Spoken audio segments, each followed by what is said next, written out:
Olá, boa tarde. Estamos começando mais um programa Mãe Antenada. Os principais assuntos do mundo feminino você confere aqui: emagrecimento, qualidade de vida, câncer de mama. São esses assuntos que vamos tratar hoje aqui com a doutora Catarine Coelho. Ela é nutróloga e também é mastologista. Doutora, muito obrigada pela sua presença aqui hoje. Eu que agradeço pelo convite, Deise. Falando primeiro sobre emagrecimento, a gente tem escutado muito falar nos meios de comunicação há muito tempo, principalmente entre as mulheres, sobre emagrecimento. Mas como é que seria esse emagrecimento? Como fazer um emagrecimento saudável? Primeira coisa, a gente tem que saber o que é emagrecer, o que é perder peso, que são completamente diferentes uma coisa da outra, tá? Sim. Quando a gente fala de emagrecimento, subentende-se que a gente tem que perder gordura, não massa muscular. Lembra que a gente não é composto somente de gordura e massa muscular. Temos água, temos ossos. Então, quando a gente fala emagrecer, é perder peso de balança, que a grande maioria se preocupa. Mas aquilo ali, como eu falo no meu consultório, não tem validade quase nenhuma para mim. O que importa é o que a gente mudou da sua conformação corpórea. Então, emagrecer de forma saudável é justamente perder o peso predito de massa gorda e isso aumentar ou manter a massa muscular. Que isso sim é o saudável, o que a gente consegue manter mais tempo e evita aquele temido efeito sanfona. Certo. Agora falando sobre as canetinhas. A gente tem também escutado falar muito sobre o Mounjaro, né? Sobre o Ozempic. O que seriam essas canetinhas, né? No popular, claro. E como é que elas funcionam? A canetinha já existe há algum tempo, tá, Deise? Não é uma coisa nova. Tem várias no mercado, já tem alguns anos. Algumas foram evoluindo ao longo do tempo. As canetas nada mais são do que uma forma de administrar um análogo. O que é um análogo? É aquilo que se comporta como se fosse o seu próprio corpo. A gente estava na época do Ozempic. A medicação se chama semaglutida. Ozempic, o Wegovy é o nome comercial. Ele é o inibidor do GLP-1, análogo do GLP-1, perdão, então ele se comporta como o nosso estômago se comporta. Então dá saciedade, retarda o esvaziamento gástrico. Então o paciente come e se sente preenchido por mais tempo, porque esse hormônio que no nosso corpo dura cerca de minutos, com o uso desse análogo, dura por muito mais tempo. Então essa saciedade faz com que você coma pouco. Ele tem atuações outras, mas basicamente a nível intestinal. Aí entramos na fase agora da Mounjaro, né? O tal da tizerpartida, que é realmente o nome da substância. Tem Mounjaro e Godzilla, que são nomes comerciais. Ele, além de ser o análogo do GLP-1, que a gente acabou de conversar, que é a mesma coisa que a semaglutida faz, ele também tem o GIP, então ele age no sistema nervoso central. Então a gente tem, além do benefício que a semaglutida já tinha, ele também tem outras aceitações, outras aplicabilidades fora do intestino. Então ele melhora a questão de diminuição de recovery em relação à inflamação, tá? Dá saciedade para o paciente com menos efeitos colaterais. E o que a gente tem visto hoje é que a Mounjaro, que apesar de ter sido criada para diabetes e depois ter sido evoluída para tratamento também da obesidade, ela hoje é aplicada em mais de 60 tipos de doenças. Então é uma molécula fantástica, mas tem que saber utilizar. E não da maneira deliberada que está sendo utilizado por aí. E deliberadamente, sim, um acompanhamento médico, do nutricionista, do educador físico, porque não adianta nada, de novo, perder peso e junto com ele, o músculo. Agora, qual seria a forma correta de utilizar o Mounjaro? Por exemplo, tem uma forma correta de ser aplicada para que tenha uma resposta interessante? Primeira coisa, você ter indicação. Quando a gente vai procurar, a gente pede para o paciente vir até o médico utilizar, é para justamente saber se você tem indicação formal.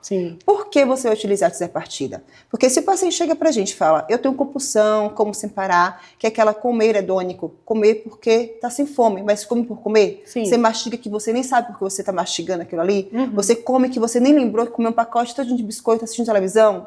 Então, se você tem isso, não adianta te dar medicação somente. Ali está tratando de uma doença chamada compulsão. Isso acontece mesmo no paciente bariátrico, tá? Não adianta você operar o paciente, o estômago dele, porque a gente não opera a cabeça junto. Então, tratar um paciente com sobrepeso e obesidade, que são doenças, tem CID para isso, tem um número para isso, a gente tem que saber. É decorrente do quê? Ninguém se torna obeso aleatório. Então, a obesidade tem uma gênese ali. Então, quando o paciente vem, a gente identifica essa gênese, o real problema que está acontecendo para levar à compulsão, não quer dizer que ele não vai usar a medicação. Inclusive, ele é tratamento para a compulsão, não somente alimentar, tá? Então, a gente usa como se fosse realmente a nossa muleta, é um auxiliador. mas ele não pode ser o norte daquele paciente. Sim. Ao mesmo tempo que a gente utiliza o análogo, é importante ter a questão da recuperação muscular. Entenda que o músculo é um órgão endócrino, então ele produz e secreta coisas. Quanto mais músculo, mais rápido ele vai perder peso, porque ele vai ter uma disposição, vai conseguir aumentar peso na academia e etc. Então a gente tem que garantir que aquele paciente não perca massa muscular. E como é que a gente faz isso? Aí tem a parte da nutrição, que é extremamente importante. Sim. Então, tem uma dieta calculada para aquele paciente, não é carbofobia, tá? Pode comer carboidrato. Agora, quais são os carboidratos? Que horas, o que comer? Porque mais importante do que comer é que horas você vai comer. Sim. Tá? Como é que vai ser a carga proteica? Como é que vai ser o treino daquele paciente? Porque é o que eu falo no consultório. Treinamento é inquestionável e indispensável. E não é treino de andar na avenida. É realmente fazer treino resistido. Musculação. Tem que quebrar músculo. Perfeito. Ah, eu odeio. Tudo bem. Você vai com ódio mesmo, tudo certo, tá? Que adulto tem que fazer o que é preciso. Criança faz o que quer. Adulto faz aquilo que é necessário. E para você ter músculo, tem que quebrar ele. Então tem que ter essas 3 coisinhas bem básicas juntos. É um médico, um nutricionista e atividade física ali chancelado. Então, a partida, quando ela entrar, ela vai ser fantástica. Aquele paciente vai ter uma boa recuperação, vai ter uma boa perda, sem perder massa muscular. E vai garantir com que ele perca, ele elimine. Ou seja, não vai mais achar. Porque o temido efeito sanfona, ele existe. O efeito rebote também existe, mesmo sendo uma droga fantástica, uma droga extremamente inteligente, mas ele sim tem efeito rebote. Agora, por exemplo, tem que ter então uma combinação. É uma combinação de vários... É um tratamento multidisciplinar. Sempre. Se você vai para um profissional, seja ele qual for, e não te oferecer um tratamento multidisciplinar, o erro já começou daí. Tem que ter um nutricionista parceiro para estar junto com esse paciente. Que pense da mesma forma. Perfeito. E se adequar à realidade de cada um. Porque a minha realidade é diferente da sua, que é diferente de uma mãe de família, é diferente de um pai que tem que sair para viajar para trabalhar. Ele tem direito ao mesmo tratamento, só que é um tratamento direcionado, personalizado. Então, o nutricionista é para isso. O educador físico, poxa, não tenho como malhar numa academia. Por questões financeiras, então a gente vai adequar para você treinar em casa, porque é possível fazer em casa, tá? E alguns pacientes, Daisy, precisam sim de um terapeuta comportamental junto. A parte da psiquiatria, da psicologia, é um aliado. Como eu te disse, a gênese foi da onde? O que aconteceu para aquele paciente estar comendo as emoções dele? E quando se trata do público feminino, é mais importante. Que o público feminino tem outras demandas, que também a questão hormonal está ali influenciando de maneira direta nessas mulheres. E às vezes a disfunção hormonal, ela leva muito a isso, a compulsão, né, a uma obesidade. Quando isso acontece, aí a investigação também é por outro viés. Sempre.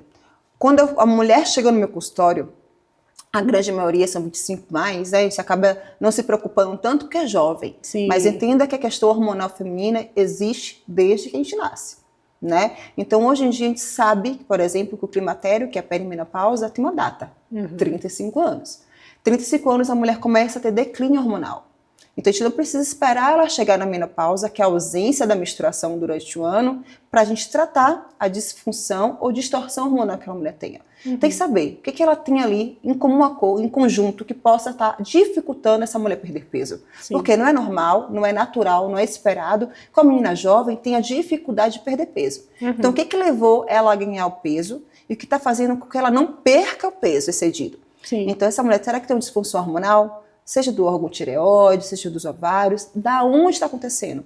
Porque tratar um paciente com sobrepeso e obesidade, a gente fala também agora do público feminino, sem tratar as possíveis disfunções hormonais que ela tem, é você abrir a torneira e deixar ela aberta. Você não está estancando nada, entende? Tem que ter um outro cuidado. Eu brinco que o homem é um botão de liga e desliga.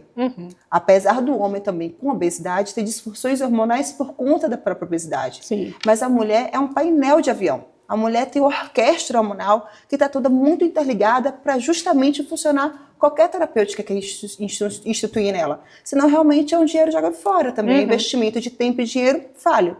Em relação ao Mounjaro, por exemplo, tem um peso adequado para, por exemplo, começar a utilizar a partir de 80 quilos, 90 quilos, ou de acordo com também a altura? Existe um peso que tem essa necessidade de começar a utilizar ou isso independe? A gente sempre utilizou o índice de massa corpórea, que é o IMC, que que é a altura e peso, né, que a gente acaba calculando como sendo preditor se aquele paciente tem sobrepeso, obesidade grau 1, grau 2 ou grau 3, né, que é a mórbida. Sim. Hoje em dia caiu por terra mais o IMC, então a gente utiliza outros parâmetros. Uma biopedância, por exemplo, é tipo o percentual de gordura daquele paciente, que é muito mais importante do que qualquer outra coisa. Sim. Então, o percentual de gorduras que a gente vê ali acima de 24, 25, já começa a ficar com o olhinho, a orelhinha meio em pé, aquele paciente tem um grau de sobrepeso e provavelmente ele merece utilizar tisapartida, tá? Em relação também ao próprio peso, você faz o cálculo base do paciente, bota para ele fazer uma DEXA, que é uma densiometria um pouco mais apurada, a gente coloca e vê também a percentual de gordura. Então, para iniciar a tisapartida, entenda que a gente tem alguns parâmetros, inclusive de mais importante sempre, o que eu repito aqui, percentual de gordura. Tem mulheres, inclusive homens, que são até magros, visivelmente magros, mas quando você coloca para fazer um exame mais apurado com uma biopedância, o percentual de gordura é lá em cima. Esse paciente... E por que isso acontece? Acontece porque normalmente esse paciente, a grande maioria, ou é sedentário, ou quando faz atividade física, não faz uma atividade física resistida que aumente o número de músculo, e o lugar que não tem músculo, ele vai ter gordura. Sim. O nosso corpo, ele é sábio, ele é estocador, ele quer estocar energia. Qual a forma mais fácil de pegar energia? Gordura. Então ele começa a acumular gordura, tá? Inclusive essas questões de restrição calórica que as pessoas fazem aleatório, vou parar de comer. Sim. Quantas vezes a gente fala assim, nossa, eu tô comendo uma vez no dia, tá ótimo. Você vai emagrecer. Mas seu corpo, ele é sábio, ele vai voltar para o mesmo ambiente que ele estava antes. O que ele faz? Ele faz você diminuir a taxa metabólica, que é aquilo que você queima em repouso. Então ele fica mais lentificado. Meu metabolismo tá lento. Ele lentificou justamente porque você fez de forma errada essa restrição. Então a tisapartida não é para quem quer, é para quem merece e para quem precisa. Sim. Tem um custo isso, tá? Não adianta comprar canetinha por aí. Hoje em dia a gente não precisa ainda, de alguns locais não estão precisando de receita. Então as pessoas estão comprando como se fosse absolutamente nada. Estão trazendo inclusive de fora, de maneira inadequada, sem refrigeramento. Ou seja, nada ali para poder organizar aquele paciente, só faz comprar e tomar. Vai emagrecer, claro, vai diminuir o apetite dele. Mas as custas de quê? De gordura ou de massa muscular? Sim. Aí vem aquela cara mais caída, porque tá emagrecendo, né? Flacidez pra caramba. E mulher, meu amor, passando os 35, o nosso colágeno, ele escorre pelo ralo, né? Se a gente não tiver cuidado, vai junto. E o músculo vai. Doutora, eu vou fazer o seguinte, eu vou pro intervalinho e daqui a pouco a gente volta para falar sobre ganho de peso depois dos 30 anos. Não sai daí.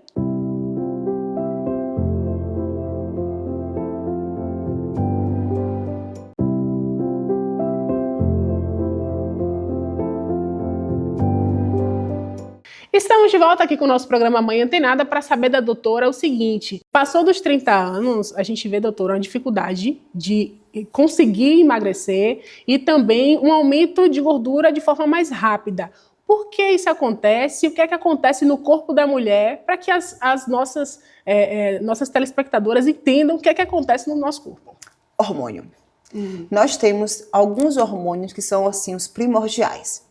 O estrogênio é o nosso perfume feminino, é o que dá a nossa feminilidade. A progesterona, que deixa a gente mais centrada, melhora o nosso sono, estabiliza o nosso humor. E a testosterona, que insiste em dizer que não seja um hormônio feminino, mas é claro que ele está correndo no nosso corpo, fique muito claro isso, e não é só pela questão sexual. Tá? A testosterona é um excelente protetor, inclusive mamário, endometrial. Pois bem, se esses 3 hormônios não são bem organizados, a gente começa a ter alterações e é o ciclo sem fim. Um dos motivos da mulher começar a acumular gordura, principalmente região abdominal, após os 35 anos, que quando começa a entrar o climatério, é justamente pela queda do estradiol. Inclusive, Deise, a partir dos 40 anos, a mulher começa a ter uma igualdade entre risco cardiovascular com o homem, justamente porque o estradiol, ele é um protetor, inclusive, miocárdico.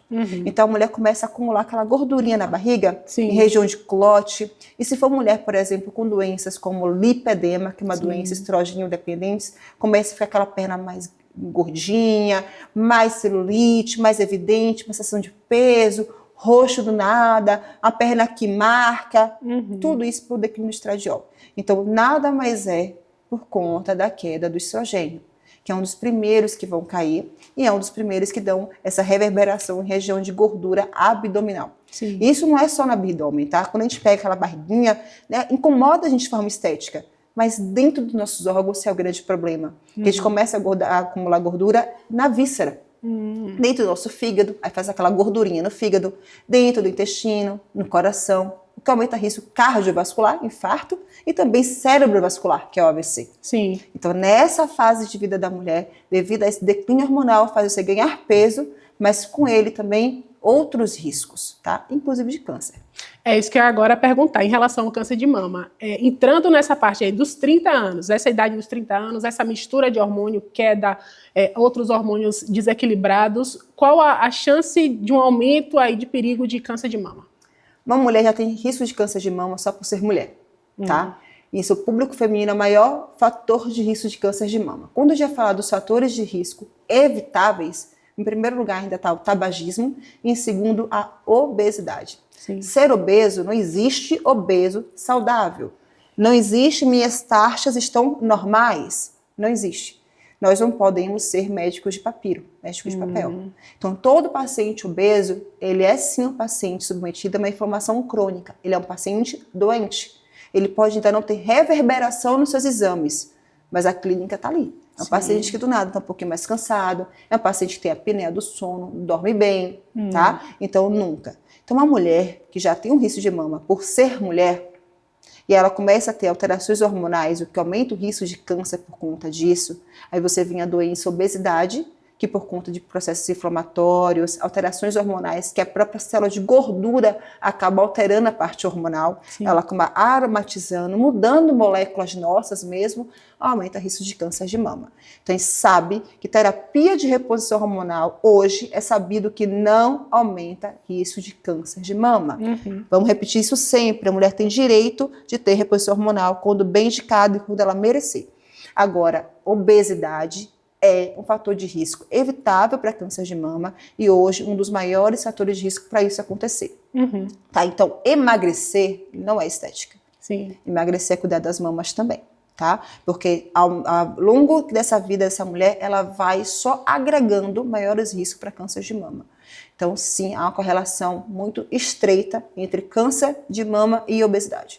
Agora, doutora, para a gente encerrar o nosso papo, que está maravilhoso, em relação ao câncer de mama, as mulheres que estão passando por esse tratamento, o que a senhora indica também em questão de suplementação, de manter uma imunidade interessante para essas mulheres que estão passando pelo tratamento de câncer de mama? O quanto a suplementação ela é importante? Mulheres já com câncer de mama, a primeira coisa é ter um oncologista para chamar de seu e um mastologista que enxergue além das mamas. Sim. Tá? Até porque o câncer de mama é uma doença que ela está passando, não é ela. Né? Não, ela é só pertencente naquele momento. Porque a mulher acaba esquecendo de olhar para outras questões também.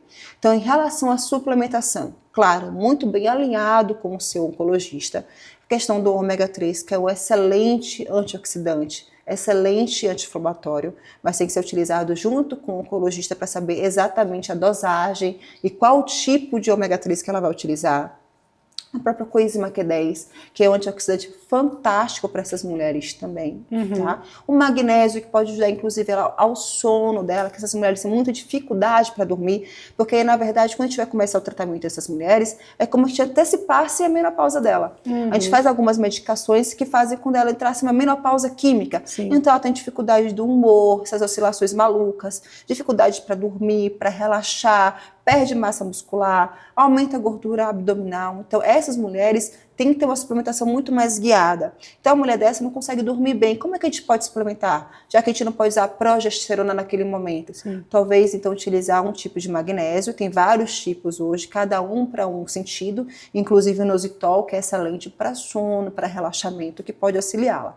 A atividade física, tá? Sim. Melhora muito, mulherada, inclusive para quem está em vigência de quimioterapia.